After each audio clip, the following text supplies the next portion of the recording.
ಮೊನ್ನೆ ದಿನ ಆರೋಗ್ಯದ ಸ್ವಲ್ಪ ಸಮಸ್ಯೆಯಿಂದ ಮಣಿಪಾಲ್ ಆಸ್ಪತ್ರೆಗೆ ಅಡ್ಮಿಟ್ ಮಾಡಿ ಡಾಕ್ಟರ್ಗಳು ಉತ್ತಮವಾದ ರೀತಿಯ ಚಿಕಿತ್ಸೆಯನ್ನು ನೀಡ್ತಾ ಇದ್ದಾರೆ. ಅವರು ಮೊದಲಿಂದಲೂ ವೈದ್ಯರ ಒಂದು ಚಿಕಿತ್ಸೆಗಳಿದ್ರು, ಯಾವ ಒಂದು ದೇವರನ್ನ ನಂಬಿ ಬದುಕಿದ್ದಾರೆ,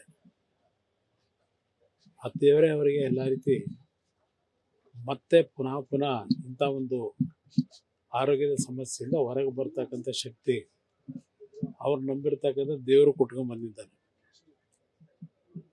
ಸುಮಾರು 25 ವರ್ಷಗಳ ಹಿಂದೆ ಯಾವೊಂದು ಆಸಿಡ್ನ ಅಟ್ಯಾಕ್ನಲ್ಲಿ ಬದುಕಲಿಕ್ಕೆ ಸಾಧ್ಯ ಇಲ್ಲ ಅಂತಕ್ಕಂಥ ಸನ್ನಿವೇಶದಲ್ಲೂ ಅವ್ರು ನಂಬಿರ್ತಕ್ಕಂಥ ದೇವರು ಪ್ರತಿನಿತ್ಯ ದಿನಕ್ಕೆ 10 ಗಂಟೆ ಅವರ ದೇವರ ಕೋಣೆನೆಲ್ಲ ಪೂಜೆ ಮಾಡ್ತಕ್ಕಂಥ ಅವರ ನಡವಳಿಕೆ ಏನಿದೆ, ಆ ದೇವರೇ ಅವ್ರನ್ನ ಕಾಪಾಡ್ತಕ್ಕಂಥದ್ದು. ಇಲ್ಲಿ ಮಣಿಪಾಲ್ನ ವೈದ್ಯರು ಎಲ್ಲ ರೀತಿಯ ಮುತುವರ್ಜಿ ವಹಿಸಿ ಎಲ್ಲ ರೀತಿಯ ಚಿಕಿತ್ಸೆ ಮಾಡ್ತಾ ಇದ್ದಾರೆ. ಆದರೆ ಅಂತಿಮವಾಗಿ ಆ ಚಿಕಿತ್ಸೆಗಳನ್ನು ಮೇಲ್ಪಟ್ಟು ಅವ್ರು ನಂಬಿರ್ತಕ್ಕಂಥ ನಮ್ಮ ತಾಯಿಯವರು, ಆ ಒಂದು ರಾಜರಾಜೇಶ್ವರಿ ತಾಯಿ ಏನಿದ್ದಾಳೆ, ಮೊದಲಿಂದಲೂ ಕಾಪಾಡಿರ್ತಕ್ಕಂಥದ್ದು ಆ ತಾಯಿ. ಅದರಿಂದ ಆ ದೇವರ ನಂಬಿಕೆ ಅವರೇನು ಇಟ್ಕೊಂಡಿದ್ದಾರೆ, ನಮ್ಮ ತಂದೆಯವರು ನಂಬಿಕೆ ಇಟ್ಕೊಂಡಿದ್ದಾರೆ. ಯಾವುದೇ ಸಮಸ್ಯೆಗಳಿಲ್ಲದೆ ಮತ್ತೆ ಪುನಃ ಅವರು ಉತ್ತಮವಾದ ರೀತಿಯಲ್ಲಿ ಮನೆಗೆ ಬರ್ತಾರೆ ಅಂತಕ್ಕಂಥ ನಂಬಿಕೆ ಇದೆ.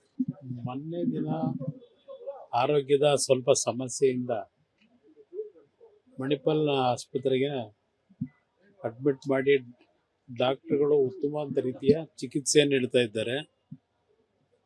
ಅವರು ಮೊದಲಿಂದಲೂ ವೈದ್ಯರ ಒಂದು ಚಿಕಿತ್ಸೆಗಳಿದ್ರು, ಯಾವ ಒಂದು ದೇವರನ್ನ ನಂಬಿ ಬದುಕಿದ್ದಾರೆ, ಆ ದೇವರೇ ಅವರಿಗೆ ಎಲ್ಲ ರೀತಿ ಮತ್ತೆ ಪುನಃ ಇಂಥ ಒಂದು ಆರೋಗ್ಯದ ಸಮಸ್ಯೆಯಿಂದ ಹೊರಗೆ ಬರ್ತಕ್ಕಂಥ ಶಕ್ತಿ ಅವ್ರು ನಂಬಿರ್ತಕ್ಕಂಥ ದೇವರು ಕೊಟ್ಕೊಂಡು ಬಂದಿದ್ದಾನೆ.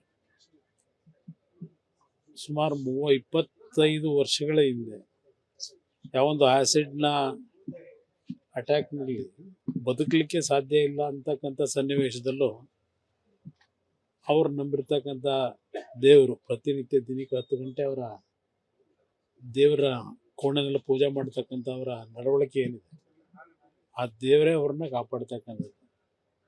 ಇಲ್ಲಿ ಮಣಿಪಾಲ್ನ ವೈದ್ಯರು ಎಲ್ಲ ರೀತಿಯ ಮುತುವರ್ಜಿ ವಹಿಸಿ ಎಲ್ಲ ರೀತಿಯ ಚಿಕಿತ್ಸೆ ಮಾಡ್ತಾ ಇದ್ದಾರೆ.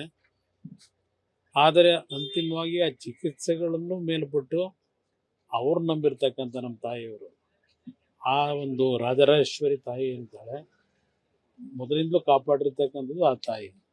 ಅದರಿಂದ ಆ ದೇವರ ನಂಬಿಕೆ ಅವರೇನು ಇಟ್ಕೊಂಡಿದ್ದಾರೆ, ನಮ್ಮ ತಂದೆಯವರು ನಂಬಿಕೆ ಇಟ್ಕೊಂಡಿದ್ದಾರೆ. ಯಾವುದೇ ಸಮಸ್ಯೆಗಳಿಲ್ಲದೆ ಮತ್ತೆ ಪುನಃ ಅವರು ಉತ್ತಮವಾದ ರೀತಿಯಲ್ಲಿ ಮನೆಗೆ ಬರ್ತಾರೆ ಅಂತಕ್ಕಂಥ ನಂಬಿಕೆ ಇದೆ.